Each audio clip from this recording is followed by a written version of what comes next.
Pour la plupart d'entre nous, être en conflit, c'est désagréable. Non seulement ça met mal à l'aise, mais le fait même d'être en conflit est souvent vécu comme un échec.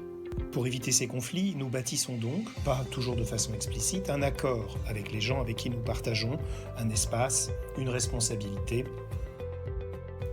Il y a conflit quand on se marche dessus. Pour éviter le conflit, pour le prévenir, il est donc nécessaire de fixer mutuellement des territoires. Ces territoires peuvent être physiques, géographiques, mais ils peuvent aussi être relatifs à des domaines d'intervention.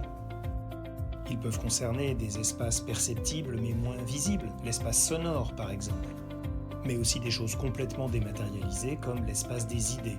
Ça, c'est mon sujet, c'est moi qui en parle, ça n'est pas toi. Mais ces mesures préventives, c'est bien joli, mais encore faut-il les confronter au réel. C'est lorsqu'elles ne sont pas respectées qu'il y a conflit. Il y a conflit parce qu'elles ne sont pas respectées et parce que celui qui ne les respecte pas a donné un coup de canif dans le contrat. Non seulement on est envahi, mais en plus on est trahi. Et là c'est le drame, parce qu'on n'a pas envie d'être celui qui, au stress du moment, va ajouter le fait de déclencher le conflit, d'ajouter au malaise, au désagréable de la situation.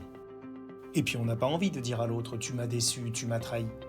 Et pourtant, si on laisse le conflit s'enraciner sans le dire, sans le nommer, sans le reconnaître, il devient inextricable.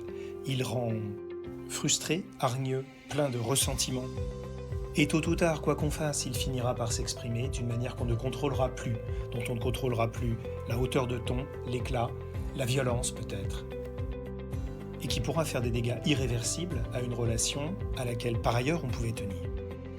Pour éviter d'en arriver là, il faut rappeler régulièrement les barrières qu'on s'était fixées d'un commun accord.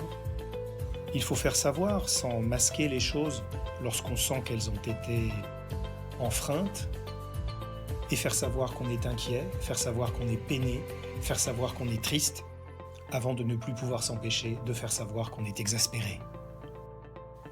En s'affirmant, et en affirmant l'intérêt que l'on porte à la relation, on peut désamorcer la situation.